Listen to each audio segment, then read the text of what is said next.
Hello, welcome to V News. Here are the headlines. Party leader stressed on the role of intelligentsia. Vu Lan Festival, Vietnam's beautiful culture. Camel fertilizer plant to start running in November. ASEAN and China consider using bilateral currency swap.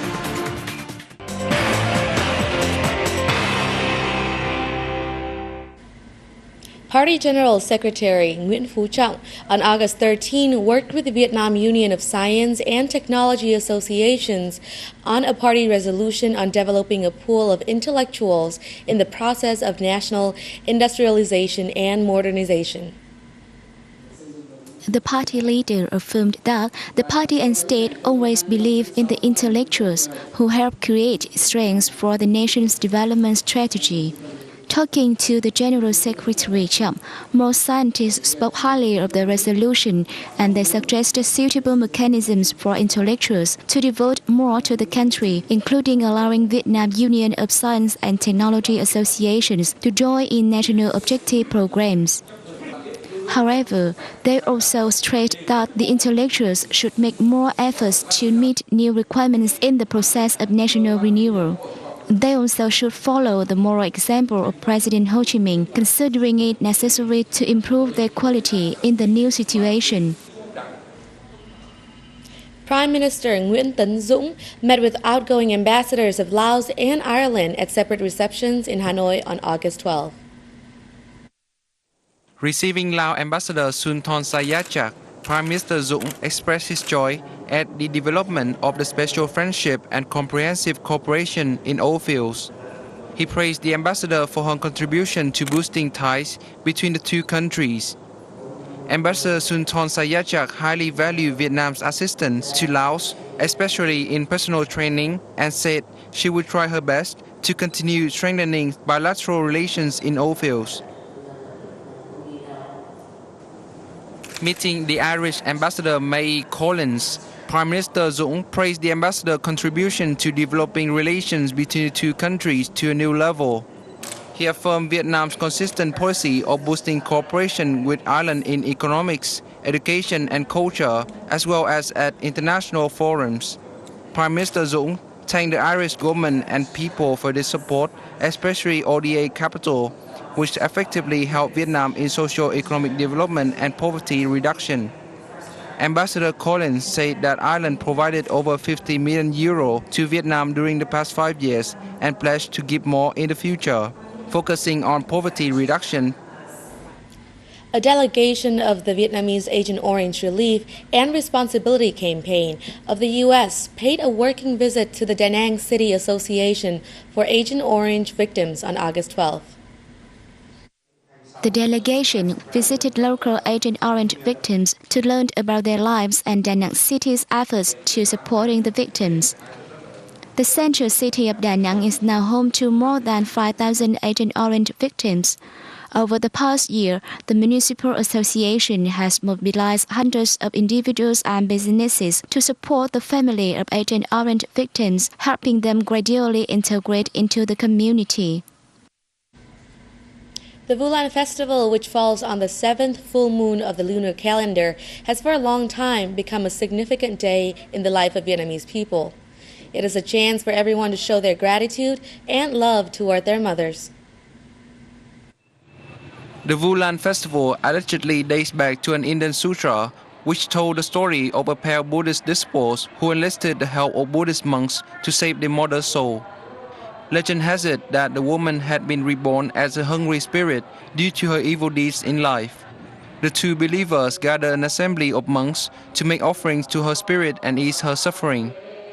This developed into the Vu Lan Festival in Vietnam, where people continue to believe that the spirits of the dead return home to feast on this day. In the last 100 years or so, the holiday has also taken on special meanings for living mothers, and the festival has now become something like a Vietnamese Mother's Day. I come from the northern mountainous province of Sơn La. My only wish in the Vu Lan Festival is the peace of my parents' soul. Buddhists and non-Buddhists wishing to express their gratitude and love toward their mothers pin roses to their clothing and head for the pagodas. People with living mothers wear red roses. Those with deceased mother wear white roses. The rose is a symbol of love and sharing among parents and their children, regardless of social background.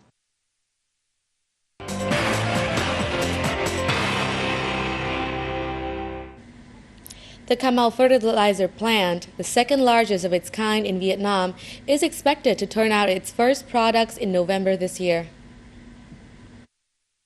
As part of the gas power fertilizer complex in the southernmost province of Cà Mau, the plant is designed to have a capacity of 800,000 tons of urea per year. Once operational, the plant, together with the Phú Mỹ fertilizer plant in the southern coastal province of Bà Rịa Vũng Tàu, will meet nearly 70% of country's demand for urea. The project has basically been completed after 38 months of construction. The first urea products are expected to be turned out on November the 27th. The Cà Mau Gas Power Fertilizer Complex is a modern and great industrial complex that is expected to boost socio-economic development and help change the face of Cà Mau province in the process of industrialization and modernization. Once operational, the gas power fertilizer project will have eased the country's energy shortage, especially in the dry season. In addition to some 800 billion Vietnam đồng contributed to the state budget annually, the project is expected to generate a large number of jobs for local people. ASEAN and China discussed the possibility of using a bilateral currency swap to facilitate bilateral trade at their economic ministerial meeting in Manado, Indonesia on August 12th. The minister discussed the possibility of increasing the effectiveness of what has already been agreed upon by some members of ASEAN with the government of China in utilizing a bilateral currency swap. This step is considered significant at a time when ASEAN big trade partners, the US and the EU, are facing budget deficit and public debts. Two-way trade between ASEAN and China reached $230 billion in 2010, making China ASEAN's largest trading partner. ASEAN-China economic relations have seen a fast development in recent years, especially after the two sides signed a framework agreement on comprehensive economic cooperation in January 2002 to set up the ASEAN-China Free Trade Area. Thailand's new 35-member cabinet held its first meeting under the chair of Prime Minister Yingluck Shinawatra at the government house in Bangkok on August 11, focusing on restoring peace after 6 years of political turmoil. At the meeting, Yingluck expressed her wish that all cabinet members will respect and abide by the oath of allegiance to the king. She called upon the opposition, especially the Democrat Party, to create opportunities for the new cabinet to work and show its capacity within at least 6 months before making assessment on its operations. The cabinet also discussed help to flood victims after Tropical Storm Noktan hit the country's 22 northern and northeastern provinces, killing at least 20 people. Prime Minister Yingluck plans to conduct a fact-finding tour of 4 hardest-hit provinces in the north, including Sukhothai and Nan. In related news, Japan plans to issue a special entry permit to former Thai Prime Minister Thaksin Shinawatra, who intends to visit areas in Miyagi Prefecture in northeastern Japan devastated by the March 11 earthquake and tsunami.